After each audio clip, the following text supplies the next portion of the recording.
여러분, 지금 페루에서 믿을 수 없는 일이 벌어지고 있습니다. 한 페루 대학 교수가 긴급히 전한 충격적인 현장 목격담. 아침에 출근했는데 우리 대학가가 완전히 달라져 있었습니다. 이게 정말 페루가 맞나 싶을 정도로요. 도대체 페루에서 무슨 일이 일어난 걸까요? 지금 바로 이 놀라운 사연을 들어보겠습니다. 시작에 앞서 좋아요와 구독, 감사합니다. 안녕하세요.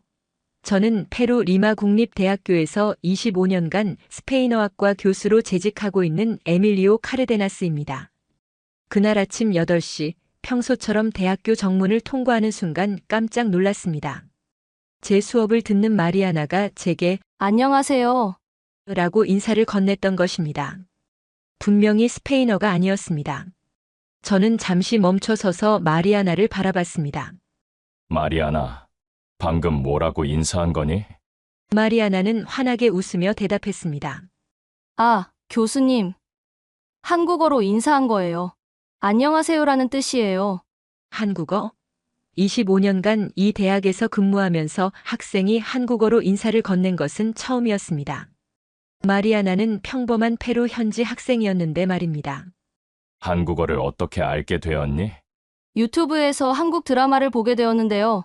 너무 재미있어서 언어까지 배우게 되었어요. 마리아나의 눈빛이 반짝였습니다. 그 열정적인 표정을 보니 이것이 단순한 호기심이 아니라는 것을 직감할 수 있었습니다. 교무실로 향하는 복도에서 또 다른 놀라운 광경을 목격했습니다. 평소 조용하던 루이스가 휴대폰을 보며 흥얼거리고 있었는데 그 멜로디가 마리아나가 말한 그 나라, 한국의 음악인 것 같았습니다. 루이스에게 다가가서 물어봤습니다. 루이스, 무슨 노래를 듣고 있니? 아, 교수님. 한국 음악이에요. 정말 멋있어요. 루이스는 이어폰을 빼고 저에게 들려주었습니다. 분명 제가 들어본 적 없는 언어와 멜로디였지만 묘하게 중독성이 있었습니다. 그 순간 깨달았습니다. 지난 몇 주간 캠퍼스에서 느꼈던 묘한 변화들이 모두 이것 때문이었다는 것을 말입니다. 학생들 사이에서 들려오던 낯선 인사말들, 익숙하지 않은 멜로디들이 모두 한국에서 온 것이었던 겁니다. 도대체 한국이 어떤 나라이길래 우리 페루 젊은이들이 이렇게 매료되고 있는 것일까요? 교무실에 도착해서 동료 교수들과 이야기를 나누어 보니 저만 이런 경험을 한 것이 아니었습니다. 마르코 교수는 지난주부터 학생들이 수업 시간에 이상한 단어들을 사용한다고 했습니다. 특히 감사합니다라는 표현을 자주 쓴다는 것이었습니다. 처음에는 농담인 줄 알았는데 계속 반복되더라는 말이었습니다. 루시아 교수는 더욱 놀라운 이야기를 들려주었습니다. 학생들이 과제물을 제출할 때 스페인어 중간중간에 한글이라는 문자를 섞어서 작성해 온다는 것입니다. 처음에는 장난인 줄 알았는데 여러 학생들이 같은 행동을 보이더라는 말이었습니다. 심지어 문법적으로도 정확하게 사용하고 있어서 더욱 놀랍다고 했습니다. 점심시간이 되어 학생 식당으로 향했습니다. 평소와 다른 점을 발견할 수 있었습니다. 한쪽 테이블에서는 몇몇 학생들이 젓가락을 사용하려고 애쓰고 있었습니다. 서투른 솜씨였지만 포기하지 않고 계속 연습하는 모습이었습니다. 25년간 이 식당을 이용하면서 학생들이 젓가락을 사용하는 모습을 본 것은 처음이었습니다. 식당 아주머니에게 물어보니 흥미로운 사실을 알려주었습니다. 최근 몇 주간 학생들이 계속해서 빨간 국물이 들어간 면 요리를 요청한다는 것이었습니다. 그래서 급히 재료를 구해서 만들어 팔기 시작했다고 했습니다. 김치와 고추장이라는 재료도 특별히 구입해서 사용하고 있다고 했습니다. 아주머니는 계속해서 설명했습니다. 학생들이 단순히 새로운 음식을 먹고 싶어 하는 것이 아니라 정말 진지하게 그 나라의 식문화를 배우고 싶어 한다는 것이었습니다. 젓가락 사용법을 물어보고 올바른 먹는 방법을 궁금해한다고 했습니다. 심지어 그 나라의 식사 예절까지 알고 싶어 한다는 것이었습니다. 오후 수업 시간에 학생들의 과제물을 확인해 보니 정말 놀라운 변화가 있었습니다. 스페인어 문법을 설명하는 과제인데 예시로 한국어 문장 구조를 비교 분석한 학생이 있었습니다. 그것도 상당히 체계적이고 논리적으로 작성되어 있었습니다. 한국어의 어순과 스페인어의 어순을 비교하면서 각각의 특징을 설명한 내용이었습니다. 또 다른 학생은 문화 비교 레포트에서 페루와 한국의 인사법을 비교했습니다. 한국 사람들이 얼마나 정중하게 인사하는지, 나이에 따라 존댓말을 사용하는지를 자세히 설명해 놓았습니다. 이런 깊이 있는 분석을 어떻게 할 수 있었을까 궁금했습니다. 분명히 단순한 호기심 이상의 무언가가 있다는 생각이 들었습니다. 수업이 끝나고 마리아나에게 개별적으로 물어보기로 했습니다. 그녀가 한국에 대해 어떻게 이렇게 많이 알게 되었는지, 그리고 다른 학생들도 같은 관심을 갖고 있는지 확인하고 싶었습니다. 이 현상이 과연 무엇을 의미하는 것인지 알고 싶었습니다. 마리아나는 자신의 경험을 차근차근 설명해 주었습니다. 3개월 전 친구의 추천으로 유튜브에서 한국 드라마를 보게 되었다고 했습니다. 처음에는 단순히 재미있어서 봤는데 점점 그 나라의 문화의 매력을 느끼게 되었다는 것입니다. 드라마 속에서 보여지는 가족관계, 사회생활, 그리고 사람들의 행동 방식이 무척 인상적이었다고 했습니다. 특히 한국 사람들의 예의 바른 모습에 감동받았다고 했습니다. 어른에 대한 존경심, 가족을 소중히 여기는 마음, 그리고 열심히 노력하는 모습들이 인상 깊었다는 것입니다. 이런 가치관들이 페루 전통 문화와도 비슷한 면이 많다고 느꼈다고 했습니다. 하지만 한국 사람들이 이런 가치를 현대적으로 실천하는 방식이 새롭게 느껴졌다는 것입니다. 마리아나는 계속해서 설명했습니다. 한국 드라마를 보면서 자연스럽게 한국어에 관심을 갖게 되었고 온라인으로 기초 한국어를 배우기 시작했다는 것입니다. 발음이 어려웠지만 체계적인 문법 구조가 흥미로웠다고 했습니다. 특히 존댓말 시스템이 스페인어와는 완전히 다른 방식이어서 신기했다고 했습니다. 한국어를 배우면서 가장 놀라웠던 점은 그들의 언어 속에 담긴 철학이었다고 마리아나는 말했습니다. 나이와 사회적 지위에 따라 달라지는 언어 사용법을 통해 한국 사회의 질서와 조화를 엿볼 수 있었다는 것입니다. 이것이 단순한 언어 학습을 넘어서 문화 이해로 이어졌다고 했습니다. 그리고 놀라운 사실을 알려주었습니다. 자신처럼 한국 문화에 관심을 갖는 학생들이 캠퍼스에 상당히 많다는 것이었습니다. 비공식적이지만 함께 모여서 한국어를 공부하고 문화를 나누는 모임도 있다고 했습니다. 매주 토요일마다 모여서 함께 드라마를 보고 한국어를 연습하고 한국 음식도 만들어 먹는다고 했습니다. 마리아나의 이야기를 들으며 저는 이 현상이 단순한 유행이 아니라는 것을 깨달았습니다. 이 젊은이들은 진심으로 한국이라는 나라와 그들의 문화에 매료되어 있었던 것입니다. 그리고 그 매력의 근원이 한국의 전통적 가치와 현대적 발전의 조화에 있다는 것도 알 수 있었습니다. 그날 저녁 집으로 돌아가는 길에 리마 시내를 유심히 관찰해 보았습니다. 평소에는 눈치채지 못했던 작은 변화들이 보이기 시작했습니다. 서점에는 아시아 언어 학습서 코너가 새로 생겨 있었고 몇몇 음식점에서는 아시아 요리를 파는 메뉴가 추가되어 있었습니다. 이런 변화들이 모두 학생들의 관심에서 시작된 것이라는 생각이 들었습니다. 다음 날 아침 저는 좀 더 자세히 관찰해 보기로 했습니다.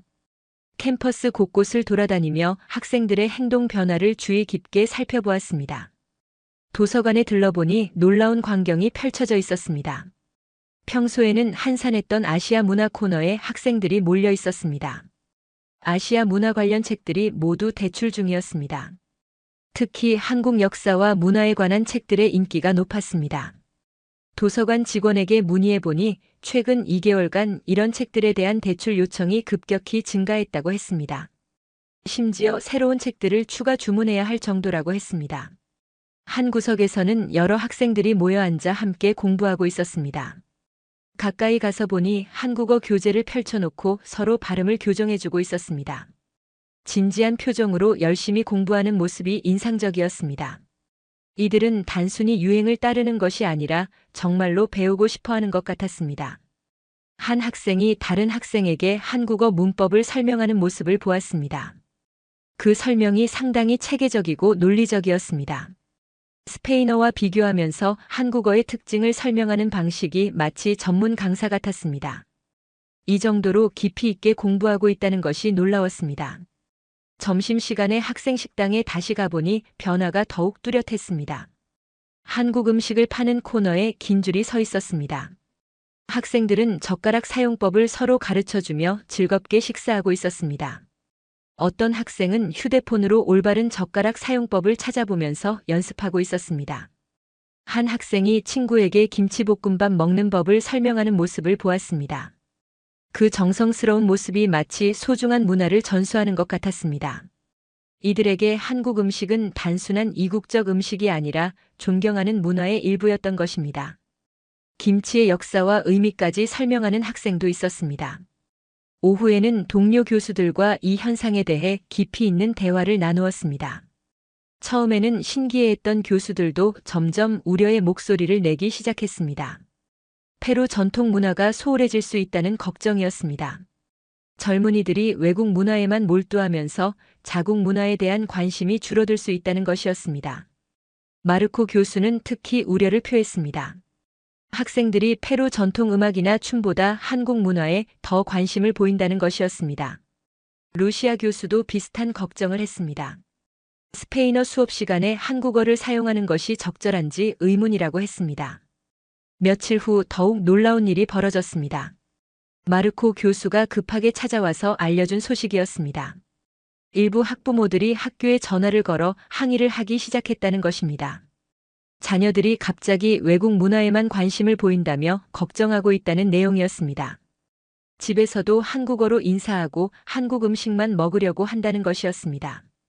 한 학부모는 자녀가 페루 전통 축제보다 한국 문화 행사에 더 관심을 보인다며 걱정한다고 했습니다. 또 다른 학부모는 자녀가 스페인어보다 한국어 공부에 더 열심이라며 우려를 표했습니다. 심지어 한국으로 유학을 가고 싶다고 하는 학생들도 있다는 것이었습니다. 학과장님도 이 문제에 대해 심각하게 고민하고 있다고 했습니다. 학생들의 자유로운 문화 활동을 막을 수는 없지만 페루 전통 문화 교육에 소홀해질 수 있다는 우려가 있다는 것이었습니다. 대학으로서 어떤 입장을 취해야 할지 고민이라고 했습니다. 그날 수업 시간에 학생들의 분위기가 조금 달라져 있었습니다. 평소보다 조심스러워하는 기색이 역력했습니다. 한국어 인사도 예전만큼 자연스럽지 않았습니다. 아마도 어른들의 우려를 의식하고 있는 것 같았습니다. 몇몇 학생들은 아예 한국어 사용을 자제하는 모습을 보였습니다. 루이스가 수업 후에 개별적으로 찾아왔습니다. 자신들이 한국 문화에 관심을 갖는 것이 잘못된 일인지 물어보았습니다. 페루 문화를 소홀히 하려는 것이 아니라 세계를 더 넓게 보고 싶다는 것이 자신들의 진심이라고 했습니다. 한국 문화를 배우면서 오히려 페루 문화의 소중함을 더 깨달았다고도 했습니다. 저는 루이스의 말을 들으며 깊은 생각에 빠졌습니다. 과연 이 젊은이들의 관심이 문제가 되는 것일까요? 아니면 우리 어른들이 너무 성급하게 판단하고 있는 것일까요? 문화적 다양성과 국제적 감각이 중요한 시대에 이런 현상을 어떻게 바라봐야 할까요? 그날 저녁집에서 혼자 곰곰 생각해 보았습니다. 25년간 교육자로 살아오면서 학생들의 순수한 호기심과 열정을 많이 보아왔습니다. 이번 경우도 그런 것 중 하나가 아닐까 하는 생각이 들었습니다. 학생들의 관심을 막는 것보다는 올바른 방향으로 이끌어주는 것이 교육자의 역할이 아닐까 생각했습니다. 다음 주 마리아나가 저에게 특별한 제안을 했습니다. 한국 문화에 관심 있는 학생들의 모임에 참석해 보시지 않겠냐는 것이었습니다. 직접 보시면 자신들이 어떤 마음으로 한국 문화를 대하고 있는지 이해하실 수 있을 것이라고 했습니다. 어른들의 걱정과는 다르게 자신들은 페루 문화를 더욱 사랑하게 되었다고 강조했습니다. 호기심이 생긴 저는 그 제안을 수락했습니다. 토요일 오후 캠퍼스 내 한 강의실에서 모임이 열렸습니다. 생각보다 많은 학생들이 참석해 있었습니다. 대략 30명 정도 되어 보였습니다. 남녀 비율도 고르고 다양한 학과 학생들이 모여 있었습니다. 모임이 시작되자 놀라운 광경이 펼쳐졌습니다. 학생들은 한국어로 간단한 인사를 나눈 후 페루 전통 문화에 대한 발표를 시작했습니다. 한국 친구들에게 페루를 소개하기 위해 준비한 자료라고 했습니다. 온라인으로 한국 학생들과 문화 교류를 하고 있다는 것이었습니다. 한 학생은 페루 전통 음악과 한국 전통 음악의 공통점을 비교 분석한 발표를 했습니다. 두 나라 모두 자연과 조화를 중시하는 음악 철학이 있다는 내용이었습니다. 또 다른 학생은 페루 전통 의상과 한국 전통 의상의 아름다움을 설명했습니다. 모든 발표가 페루 문화에 대한 자부심으로 가득했습니다. 가장 인상 깊었던 것은 한 학생의 발표였습니다. 한국어를 배우면서 스페인어의 아름다움을 더욱 깊이 깨달았다는 내용이었습니다. 두 언어의 문법 구조를 비교하면서 스페인어의 우수성을 새롭게 발견했다는 것입니다. 한국어의 존댓말 시스템을 통해 스페인어의 자유로운 표현 방식이 얼마나 아름다운지 알게 되었다고 했습니다. 모임이 끝난 후 학생들과 대화를 나누어 보니 더욱 놀라운 사실들을 알게 되었습니다. 이들은 한국 문화를 배우면서 오히려 페루 문화에 대한 관심과 자부심이 더 커졌다고 했습니다. 한국 친구들에게 페루를 소개하기 위해 페루 역사와 문화를 더 열심히 공부하게 되었다는 것입니다. 한 학생은 한국 친구에게 마추픽추를 설명하기 위해 잉카 문명에 대해 깊이 연구했다고 했습니다. 또 다른 학생은 페루 요리를 소개하기 위해 전통 조리법을 할머니에게 배웠다고 했습니다. 이들에게 한국 문화는 페루 문화를 더 잘 이해하고 자랑스러워하게 만드는 계기가 되었던 것입니다. 그 모임에서 돌아온 후 저는 완전히 다른 관점을 갖게 되었습니다. 학생들이 한국 문화에 빠져 있는 것이 아니라 진정한 문화 교류를 하고 있다는 것을 깨달았습니다. 그들은 한국을 알아가면서 동시에 페루의 소중함도 더욱 깊이 이해하고 있었던 것입니다. 이것이야말로 진정한 국제화 교육의 모습이 아닐까 생각했습니다. 월요일 아침 동료 교수들에게 제가 목격한 것들을 설명해 주었습니다. 처음에는 반신반의하던 교수들도 점차 관심을 보이기 시작했습니다. 특히 루시아 교수는 학생들의 창의적인 문화 비교 활동에 큰 관심을 보였습니다. 이런 활동이 오히려 교육적 효과가 클 수 있다고 인정했습니다. 마르코 교수는 한 가지 흥미로운 제안을 했습니다. 정식 교육 과정에 문화 비교 수업을 포함시키면 어떨까 하는 것이었습니다. 학생들의 자발적인 관심을 학술적으로 발전시킬 수 있는 기회가 될 것이라고 했습니다. 단순한 호기심을 체계적인 학문으로 승화시킬 수 있다는 것이었습니다. 그 주 수업 시간에 학생들에게 특별한 과제를 내주었습니다. 페루와 다른 나라의 문화를 비교 분석하는 레포트를 작성하는 것이었습니다. 예상대로 대부분의 학생들이 한국과의 비교를 선택했습니다. 하지만 이번에는 어른들의 우려를 의식해서인지 페루 문화의 우수성에 더 중점을 둔 내용들이었습니다. 일주일 후 제출된 과제들을 보고 깜짝 놀랐습니다. 학생들의 분석 수준이 상당히 높았습니다. 단순한 표면적 비교가 아니라 역사적 배경과 사회적 맥락까지 고려한 깊이 있는 분석이었습니다. 무엇보다 놀라운 것은 모든 레포트가 페루 문화에 대한 자부심으로 마무리되어 있다는 점이었습니다.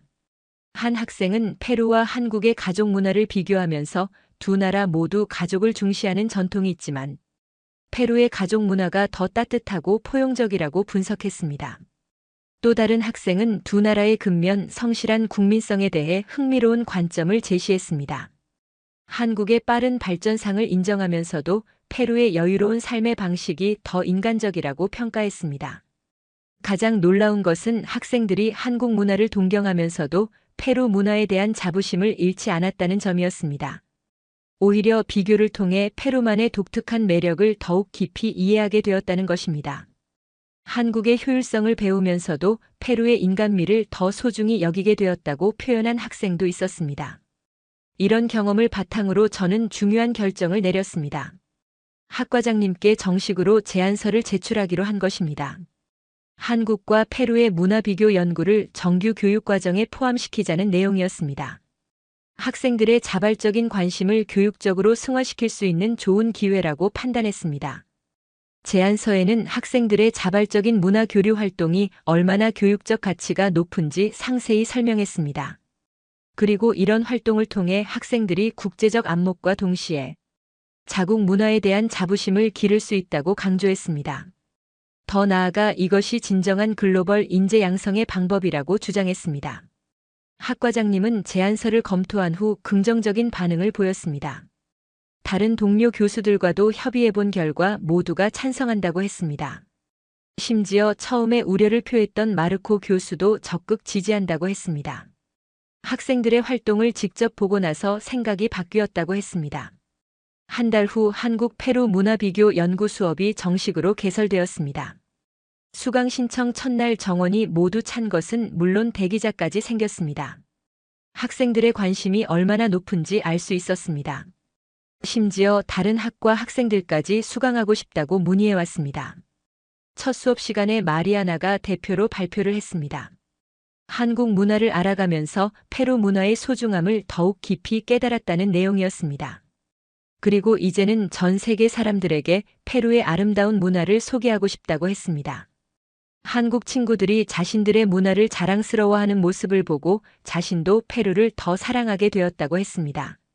몇 달이 지난 지금 그 수업은 우리 대학의 대표적인 인기 강좌가 되었습니다.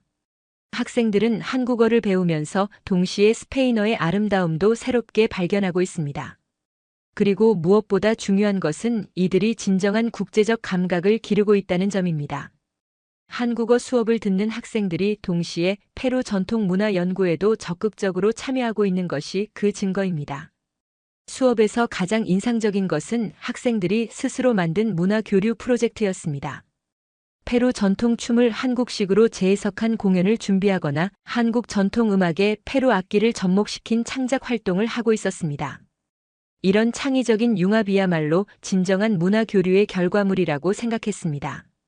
특히 놀라운 것은 학생들이 한국 친구들과의 온라인 교류를 통해 실질적인 국제 감각을 기르고 있다는 점이었습니다. 시차를 고려해서 대화 시간을 정하고 서로의 문화를 존중하며 소통하는 방법을 배우고 있었습니다. 이것은 책으로는 배울 수 없는 살아있는 교육이었습니다. 한 학기가 지나고 학부모들의 반응도 완전히 달라졌습니다. 처음에 우려를 표했던 학부모들이 이제는 자녀들의 변화를 긍정적으로 평가하고 있었습니다. 자녀들이 페루 문화에 대해 더 많이 알게 되었고 국제적인 시야를 갖게 되었다며 만족해했습니다.